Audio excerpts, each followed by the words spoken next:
합동측 서울의 큰 대형교회 개척해서 이제 원로 목사님 되었다가 하나님 부르셔서 천국 가신 이 목사님이 이제 한국교회 문제점 세 가지를요 허자를 붙여서요 이제 세 가지를 말씀을 합니다. 허수, 허세, 허상. 어떻게 보면 이 수를 가지고 가짜를 만들고요. 허세라고 할 때도 이게 어떻게 보면은 이것이 어떻게 보면 우쭐거리는 어떤 내용들로 이야기될 수가 있고요. 그리고 이제 허상이란 것이 이제 가짜로 이제 보여지는 신기로 같은 내용들이죠. 그런데 이제 한국교회가 어떻게 보면은 전 세계가 깜짝 놀랄 경이로운 부흥이다라는 이 내용들을 만들었다라고 평가를 받습니다. 그런데 이제 거기에서 이제 사람 수만 끌어모았다라고 생각하는 그런 내용들, 그러면서 부흥이다라는 것이 뭐가 진짜 부흥이냐? 거기에 이제 여러 가지 내용들로 접근을 할 때 착각하지 마세요라는 것이요. 어떻게 보면 한국교회의 부탁 아닌 부탁인 겁니다. 허수, 허세, 허상. 이걸 뭐 더 심층적으로 이야기를 하면은 할 이야기가 많겠죠. 그러나 진짜를 놓쳐버리면은요 가짜에 휩쓸리고 진짜가 뭔지를 모르다 보면은요 우리가 생각하는 것이 그것이 진짜로 자리매김되어지는 교회를요 구조선이라는 이런 말로 표현하기도 합니다. 어쩔 때는 항공모함이라는 말로 표현도 하고요. 구조선이라고 할 때는요 재난 당할 때 큰 어떤 이제 뭐 요 근래 이제 우리가 기억 속에 벌써 시간이 많이 갔네요. 세월호 같은 경우 세월호가 침몰했을 때 어떻게 보면은 구조선이 갔으면은요 군대에서 어떻게 보면 파송을 준비했다가 갑자기 출항을 스톱하는 그런 얼조건이 없는 일들, 조금 빨리 움직였으면 학생들을 어떻게라도 살릴 수 있었지 않았냐 이런 이야기들을 할 때 사람 살리는 역할이 구조선입니다. 자, 그런데 항공모함이라고 이야기를 하게 되면요 전쟁이죠. 바다에 떠 있는 큰 이제 배인데 거기에 전투기도 가고 오르락내리락 하고요. 거기에 또 항공모함을 호위하고 있는 전투함들이 많은 숫자가 붙고 또 배 밑에는요 잠수함이 함께 군단이 선단이 되어서 움직일 때 그냥 항공모함만 이야기가 되어지는 것이 아니라 항공모함을 호위하고 있는 눈에 보여지는 그리고 물 밑에 숨겨져 있는 잠수함까지 이야기를 하는 그런 어떤 내용들이 있습니다. 나가면은 승리하는 어떤 유형이 있죠. 그런데 어느 한 시점이 지나고 나서 교회가 유람선이 되어버렸다라고 지적하는 분이 계십니다. 교회에 모이면은요 돈에 대한 이야기들을 정보도 얻을 수 있고 함께 어울려서 뭔가를 놓을 수 있는 사교 단체가 되어지고 끼리끼리 동호회의 어떤 모습 되어지는 어떤 이야기들. 갑자기 구조선이니 항공모함이니 하다가 갑자기 바다에서 볼 수 있는 유람선이 되어지는 그것은 어떻게 보면 한국교회의 모습이 그렇게 비춰진다라는 거죠. 왜 이렇게 되었을까라는 겁니다. 왜 이렇게 됐을까? 교회는 사람이죠. 두세 사람이라도요 예수 이름으로 모여있는 거물이 아닙니다. 내가 교회죠. 내가 교회에 되어져야 되는데 왜 이전엔 사람을 살렸던 그런 내용이 있었고 적과 어둠의 사단마귀와 싸워서 이길 수 있는 그런 힘이 있었는데 어느 시점에서 세상 사람들을 손가락질하는 유람선이 되었을 거라는 것 많은 분들이 이야기를 합니다. 복음을 놓아버렸다라는 겁니다. 두 번째는요, 양육이 포기 되어버렸다라는 겁니다. 이전에 나와 비슷했던 사람들이 계속 내가 눈물로 기도하면서 무릎으로 나와서 교회를 지켰던 그 모습에 내가 이제 나이 들었는데 내 뒤를 따를 누군가가 있어야 되는데, 말씀에 대한 양육도 있고요, 영적인 어떤 자리를 지킬 수 있는 후계자적인 훈련이죠. 훈련을 통해서 만들어져야 될 그런 어떤 하나님의 종들이 없는 부분들, 이거 양육의 자리입니다. 세 번째는요, 속에 긴박성이 사라져버린 거예요. 우리는 이제 요 근래에도 이제 이 코로나가 이제 오니까 옛날 666에 대한 연장선에서 코로나에 대한 내용들을 가지고 이단들이 여러 이야기도 하고요, 더불어서 요한계시록을 하시고 때 이야기를 또 합니다. 시간이 없다라고요. 네. 이 코로나와 더불어서 지구 환경에 대한 이야기들을 지적하면서 뭔가에 대해서 이단들은 크게 나팔을 붑니다. 정신 차리라고요. 그리고 이단 안으로 모이기를 원하는. 그런데 교회가 이런 긴박함이 이제 사라져 버려서 전도하려고 하는 내용들도 없어져 버리고요, 누구를 바라보면서 영혼 사랑에 대한 이야기들이 점점 약화가 되어지는 이런 모습들. 우리가 세상 살아가면서 허순이, 허세니, 허상이다라는 것이 나도 모르게 나를 감추는 포장이 되어져 있다 하면은 빨리 깨고 나와야 될 줄 압니다. 나는 괜찮아. 우리 교회는 괜찮아. 우리 집안 괜찮아. 이것이 얼마나 무모함의 내용일까요?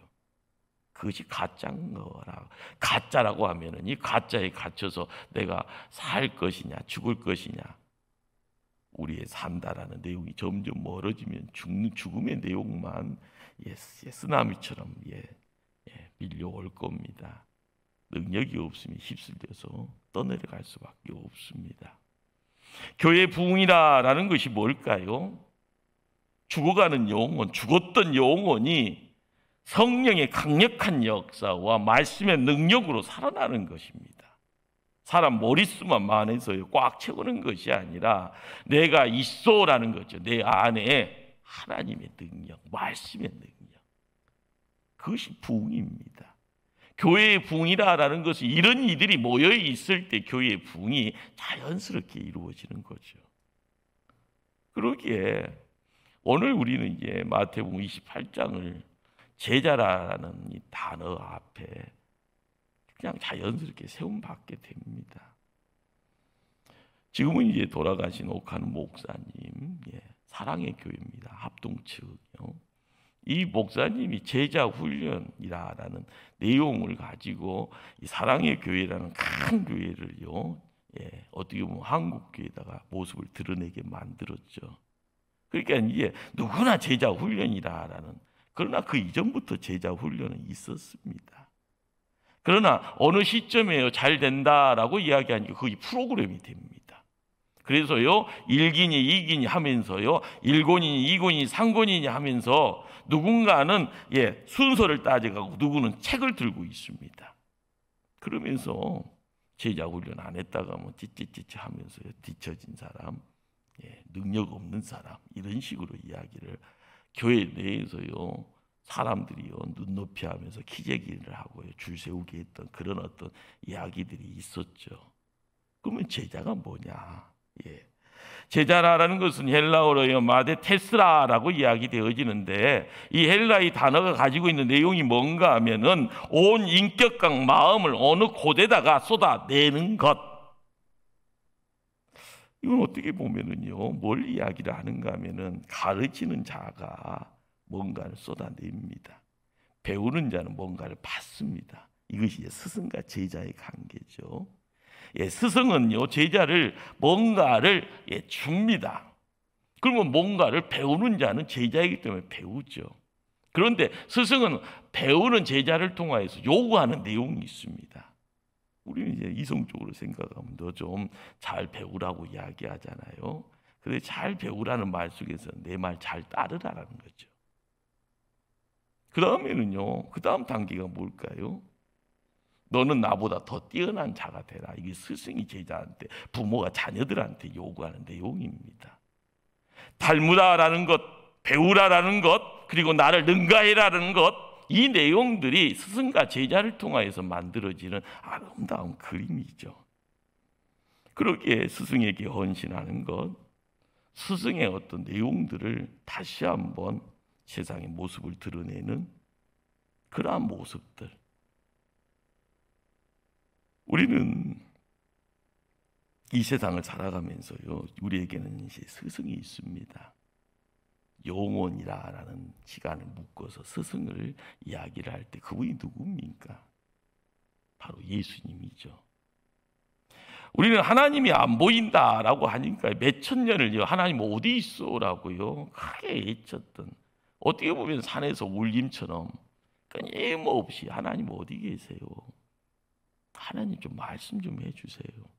하나님 모습 좀 보여주세요. 그러다 보니까 등 돌리고 딴짓하고 죄에 빠져서 허우적거리다가 거기서 인생 쫑쳤던 모습들이 바로 인간의 모습입니다.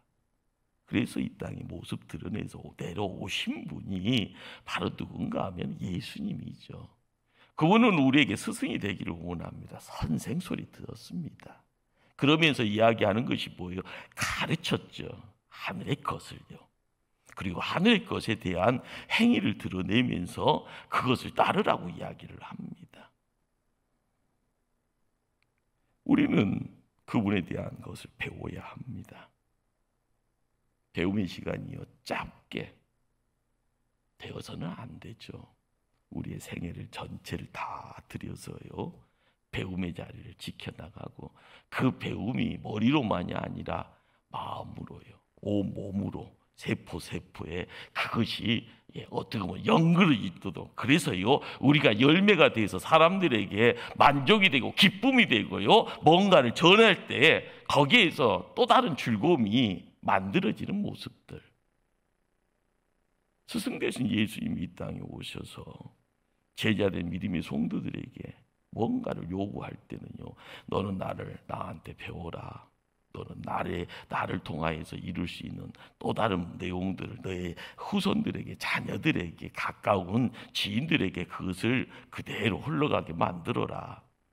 그래서요 하나님의 나라가 바로 우리 안에 있어지는, 그리고 그 모습이 드러내기를요 우리에게 요청하고 있는 겁니다. 바로 여기에 순종하는 자가 바로 제자라는 말을 할 수 있게 됩니다. 19절 말씀입니다. 너희는 가서 모든 민족을 제자로 삼아 아버지와 아들과 성령의 이름으로 세례를 베풀고 내가 너희에게 분부한 모든 것을 가르쳐 지키게 하라.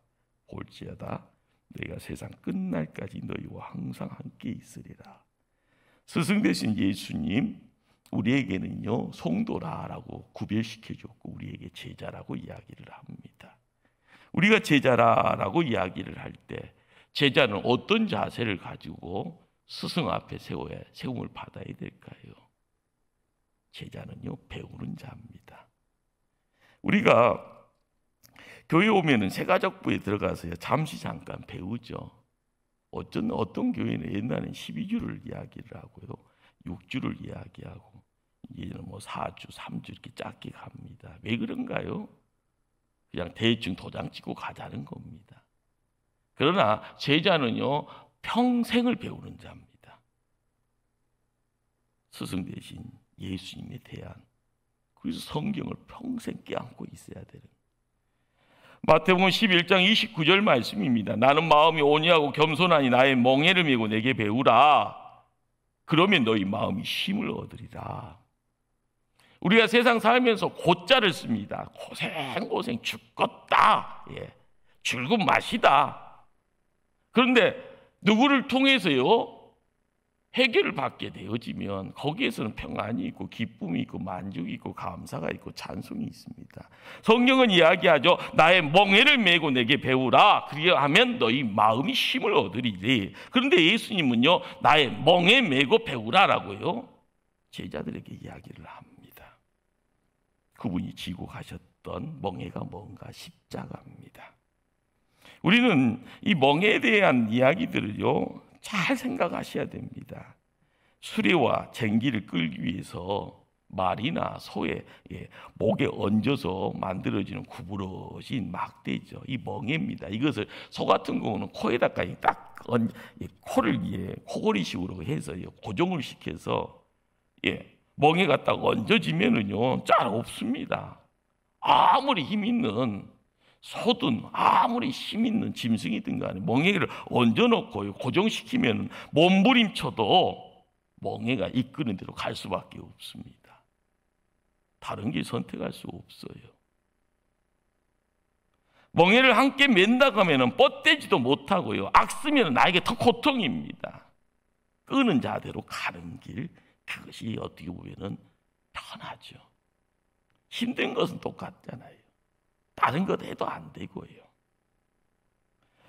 제자라라고 했을 때는 십자가 지고 가는 거기에 길이 있다라는 것을 깨달을 때 제자가 제자 되는 겁니다. 우등생이 되어질 수 있는 비결이 뭘까요? 멍에 맬 때 매는 것이 지혜고요. 그 매는 자리에서 내가 다른 생각하면 안 되는 거고요. 매려고 작정이 되어져 있으면요, 빨리 매면 맬수록 그것은 나에게는 이익이다. 이것이 지혜입니다. 사도 바울은요, 이런 말을 우리에게 전합니다. 빌립보서 4장 9절, 너희는 내게 배우고 받고 듣고 본 바를 행하라. 그리하면 평강의 하나님 너희와 함께 계시리라. 배우는 자가 뭘 배웁니다라는 것 자체가 모호하죠. 그런데 받았다, 그리고 보았다, 그리고 들었다. 받았고 들었고 본 바를 행하라는 겁니다. 제자는 예수님의 제자들 12명이라는 무리들이 예수님과 함께 배움의 자를 지켜나가잖아요. 그런데 이 배움의 장이라는 이 내용들이 뭘 이야기를 할까요? 그렇기 때문에 예배라는 것은 삶을 통해서 만들어지는 것이 진짜 백이라는 겁니다. 그냥 예배만 드리는 것이 아니라 예배를 보고 은혜 받았네라고 가는 것이 아니라 예배라는 것은요, 그것이 드려지는 것인데, 드려지는 것은 받는 것이 필요합니다. 배우는 것이 필요하고요, 듣는 것도 필요하고요, 받은 것을 통하여서 본 바에 대한 이야기를 행하는 것, 이것은 삶의 자리까지 와야만이 진짜 백이라는 것.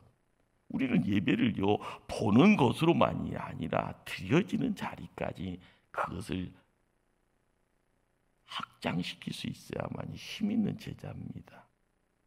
존경이라는 말은 그냥 나올까요? 왜 존경합니까? 행하는 자가 있을 때 행함의 내용이 십자가를 가지고 행할 때 그것이 누군가의 마음을 감동시킬 수 있다라는 사실입니다. 그러기에 제자라고 했을 때는요, 제자는 예수 제자 되어질 때 가장 생명이 어디에 있는가, 이것저것 이야기할 수 있지만 예배를 어떻게 바라보느냐, 예배를 드린다라고만 거기에서요 도장만 찍고 가면은 땡큐 하고 가는 그 모습은 출석부만 찍는 겁니다.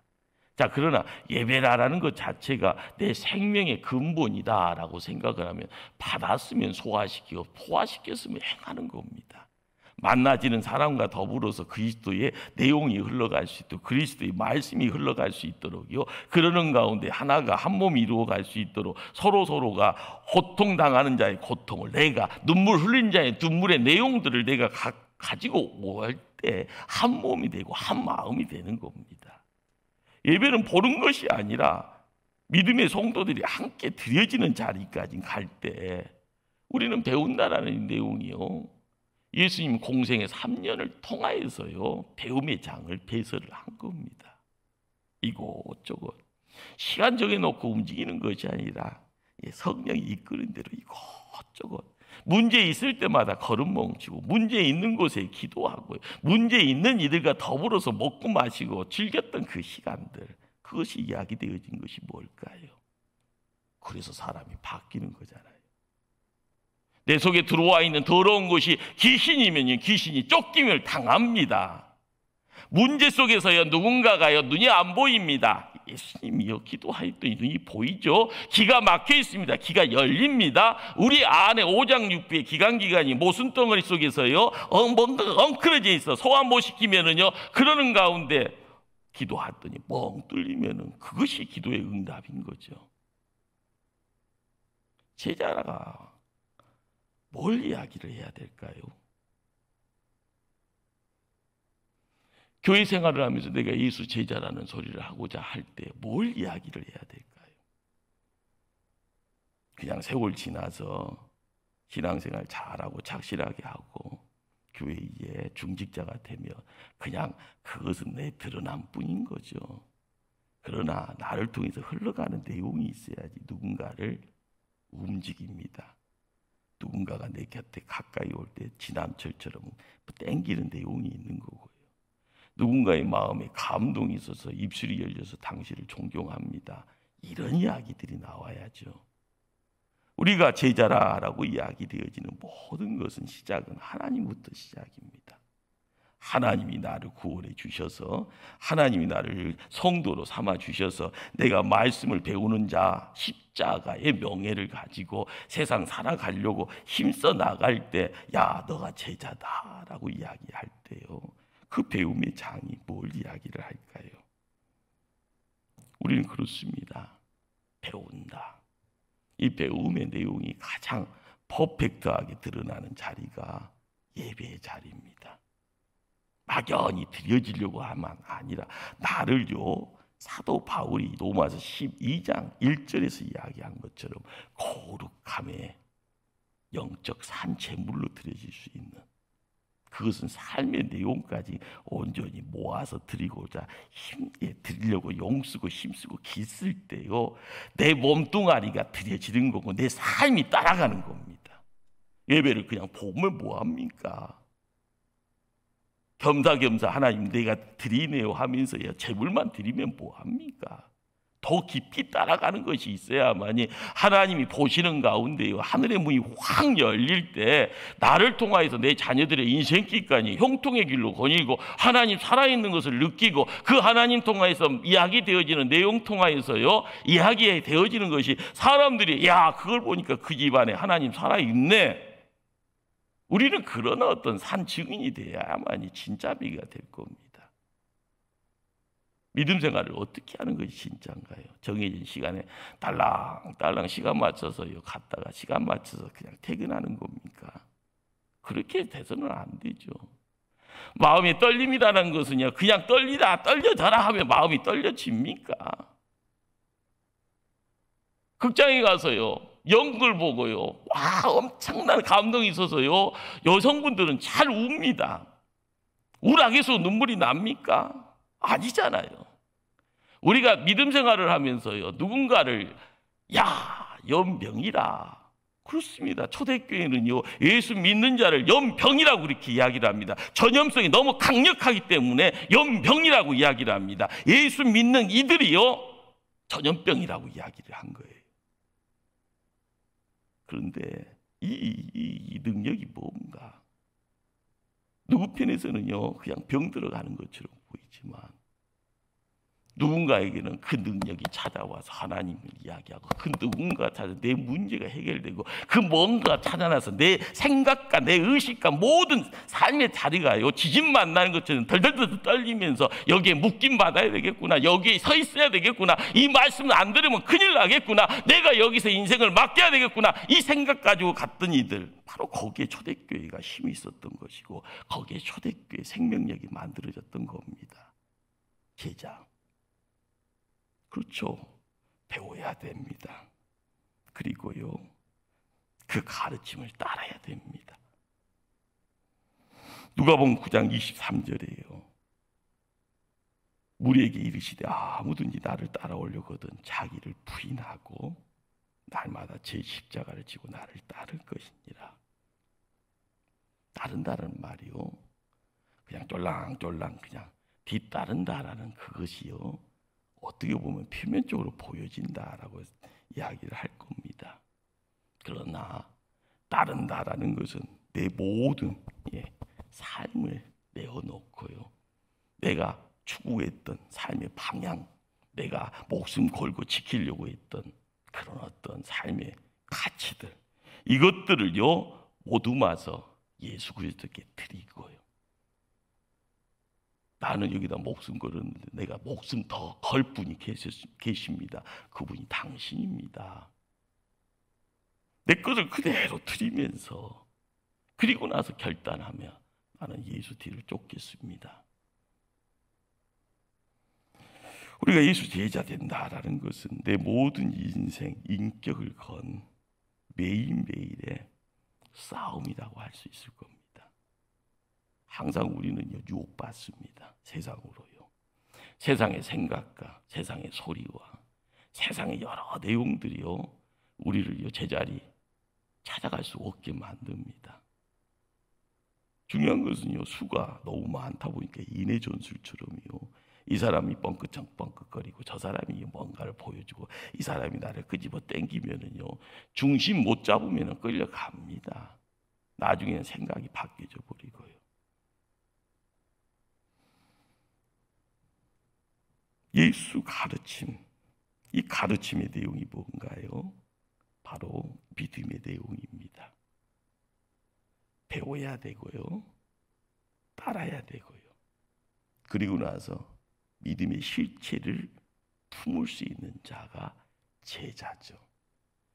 요한복음 5장 24절은 내가 진실로 너에게 이르노니 내 말을 듣고 또 나 보내신 이를 믿는 자는 영생을 얻었고 심판에 이르지 아니하나니 사망에서 생명으로 옮겼느니라. 우리가 예수님 바라보기 전에요 하나님 어디 있어? 라고 악섰습니다. 하나님 나랑 가까이 있으면 나 믿겠어? 라고 이야기하잖아요. 하나님이 오시니까요 의심이 생깁니다. 어떻게 하나님이 사람의 몸으로 올 수 있어? 라고 이야기하는 거죠. 왜 나랑 똑같이 밥 먹을 수 있어? 라고 생각하죠. 하나님은 또 특별한 분이니까 왕궁 정도는 살아야 되는데 이 땅의 왕궁이 아니라 천상에서의 왕궁에 살아야지 어떻게 이렇게 누추한 곳까지 올 수 있어? 하면서 의아심이 있습니다. 의심하고요, 의아심이 있고 부정하고요, 거부하는 그런 모습들. 우리 예수님의 이 말씀입니다. 내 말을 듣고 또 나 보내신 이를 믿는 자는 영생을 얻었고 심판에 이르지 아니하나니 사망에서 생명으로 옮겼느니라. 요한복음 5장 24절의 이 말씀 속에서 영생을 얻었다라는 말은요 시제가 안료입니다. 우리는 예수 그리스도를 통해서 구원을 받았다라고 이야기할 때 이게 잘못된 말이 아닙니다. 자, 영생을 얻었다, 받았다라는 이 말을 통하여서요 우리의 어떤 신분 자체에 그래서 우리가 날마다 나쁜 죄에 져도 된다 이렇게 오버하면 안 됩니다. 구원받은 백성이기에 영생을 얻은 백성이 더 구별된 삶을 살아야지 내 손에다가요 나쁜 짓 해도 된다고요? 그런 특권이 무슨 특권입니까? 거짓된 거예요. 나쁜 거예요. 사악한 거예요. 마귀가 던져주는 생각입니다. 구원받은 백성이요 영생을 얻었다고 이야기되어질 때는요 하늘에 떠있는 별처럼 빛을 발하고 누군가를 이렇게 세울 수 있는 생명의 능력자고요 내가 있는 것이 진리라는 곳에서요 구별되어진 삶을 살아야만이 진짜라고 이야기되어지는 겁니다. 그런데 우리가 세상 살아가면서 이야기되어지는 내용들이 뭔가요? 이것이 하나의 면피입니다. 면죄부처럼요 나는 구원받았으니까 나쁜 짓 해도 되고요 너 이렇게 민폐 끼쳐도 되고 너에게 나쁜 말 해도 되고 그러면서 자기 변명거리만 살아가면서 교회에서요 교회가 피신처라 숙먹고 나는 교회에서는 깨끗한 사람이야. 세상 나가서는 나쁜 짓 다 하고요. 그것 아닙니다. 교회가 나를 지킬 수 있는 안전지대라고 생각하면 아닙니다. 제자는요, 보냄 받은 자예요.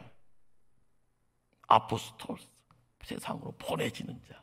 그러나 보내지기 전에 갖춰야 될 능력이 있는 겁니다. 능력이 없으면 나가서 빰 맞고 오니까 사탄한테, 귀신한테요, 끽소리 못하니까 능력 가진 자가 제자로서의 어떤 수준이 있고 능력이 구비됐을 때 나갈 때요, 승리할 수가 있는 거죠. 믿는 자는 믿음의 능력을, 예수 그리스도의 실체에 대한 것을 알고 있을 때, 요한복음 14장 18절은 내가 너희를 고아와 같이 버려두지 아니하고 너희에게로 오리라. 너는 내 아리라 칭한 분이요 끝까지 책임지십니다. 그러나 곁에 있어야죠. 아멘거사 출두해야 하면서요, 내가 모습은 거지처럼 보이지, 거지 같은 꼴로 세상 살더라도요, 내가 가지고 있는 신분이 이런데 아멘거사요 하면서요 이야기할 수 있는 그런 어떤 권세가 나에게 있음을요, 교회에서는 큰 소리 치는데 교회 밖에만 나오면 깽깽깽깽 하고 있을 때요, 그게 뭡니까? 제자 아닙니다. 나쁜 짓 하고요 숨으려고 교회 안으로 숨으면 그것이 교회가 뭐 하는 공간입니까? 교회는요, 문제가 있는 사람들이 오죠. 상처받은 사람들이 있는 곳이고요, 죄 짓는 사람이 있는데 내가 죄이어라고 알 때 내가 창피하고 내가 불쌍하고, 그런 사람이 누구한테요? 하나님한테 무릎 꿇고 예수님 앞에 살려달라고 외치는 것이지, 나쁜 짓 지어놓고요 도망치는 공간이 교회가 돼서는 안 되는 겁니다. 우리가 세상 살아가면서 아멘거사 출두여라고 할 때 마패가 무엇을 이야기할 거예요? 내 안에 있는 믿음이에요, 믿음. 어둠의 세상 앞에서도 굴하지 않고요, 목에다가 힘주면서요, 어깨 피면서요, 내가 이런 존재여라고 이야기를 할 때 그것이 뭐예요? 믿음입니다. 믿음. 이 믿음이 있을 때 제자들은 사랑하고 섬길 수가 있는 겁니다. 여러분 교회 와서요 힘든 이유가 뭐예요? 시간 지나면은 나 혼자만 하고 있는 것 같아요. 연말이 되면은 많은 사람들이요 여러 변명거리 찾아요. 찬양대로 간두고 싶고, 뭐 봉사, 요즘은 코로나 때문에 뭐 이렇게 주방공사 이런 것도 없잖아요. 뭐 구역장 하라 마라 하면 못해요 막, 안 할 거리만 찾고 있는 모습이 우리가. 근데 교회가 은혜가 있어지면은요, 저 사람이 하니까 나도 해야 되는구나, 어떻게 보면 끌려가는 느낌이에요. 그런데 내 안에 믿음 때문에 사랑하고 섬기려는 마음이 있으면은요, 누구 사람 안 쳐다보고 가서 먼저 합니다. 이것이요 교회가 유지되어지는 하나님의 힘이고 능력입니다. 제자는 바로 믿음의 어떤 실체 앞에서 믿음의 내용이 내 안에서 계속 흘러나올 때, 생명력이 흘러나올 때 사랑의 내용, 섬김의 내용을 갖고 갑니다. 우리가 교회를 지킬 때마다요 은혜에 대한 이야기를 해야 됩니다. 은혜가 사라지면은요 세상 가장 더러운 것이 어디예요? 교회예요, 교회. 더러운 거 뻔히 알고 있으면서도 말 못하고 있으니 그게 얼마나 답답합니까? 그러나 세상 더러운 것을 덮을 수 있는 것이 하나님의 손길이고요, 하나님의 큰 사랑인데, 은혜 때문에 그것이 이루어지고 은혜 때문에 그것이 가능한데, 은혜가 없으면은요 세상보다 더 더러워요. 더러워, 힘들어요, 죽겠어요. 우리가 은혜의 내용을 어디서 찾아야 됩니까? 코로나 때문에 못해요? 아니에요. 코로나 때문이라도 은혜 찾아야 되고, 내 육신이 연약하기 때문에 더 찾아야 되고요, 내가 시간이 없다라는 핑계가 아니라 은혜 때문에, 시간 없는 것이 아니라 은혜 때문에요. 은혜에 끌려가야지 시간이 많고 적음이 상관없는 겁니다. 예수님이 이 땅에 오신 목적이 뭡니까? 마가복음 10장 45절은 인자가 온 것은 섬김을 받으려 함이 아니라 도리어 섬기려 하고 자기 목숨을 많은 사람의 대속물로 주려 함이니라. 교회가 지어 섬김을 받으려고 하는 데가 얼마나 많습니까? 섬기러 왔다. 예수님은 자기 목숨을요 다른 사람들을 위해서 대속물로 주려고 왔다. 우리가 세상 살아가면서 놓치지 말아야 될 내용이 거기 있습니다. 서로 사랑한다라는 것, 그리고 나서 섬긴다라는 것, 그걸 통하여서 우리는 세상으로 보내짐은 받았다라는 겁니다. 제자는요. 여러분들 제자들 12명의 제자들이 끝이 어땠어요? 순교의 자리에 몸을 던집니다. 여러분 죽으라고 하면 죽겠어요?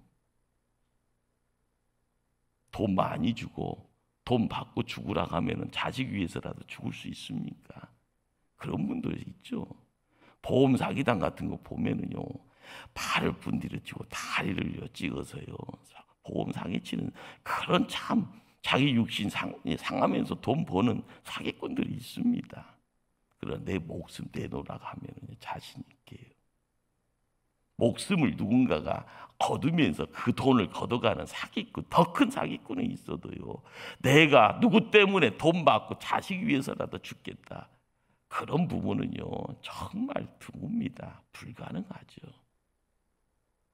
우리가 세상으로 보냄을 받았다라고 할 때요, 예수님의 12명의 제자가 시작은 사기꾼이고 도둑놈이고 세상의 불황자처럼 배 볼 일 없는 백수의 모습이었지만 그들의 마지막은 어떠했는가?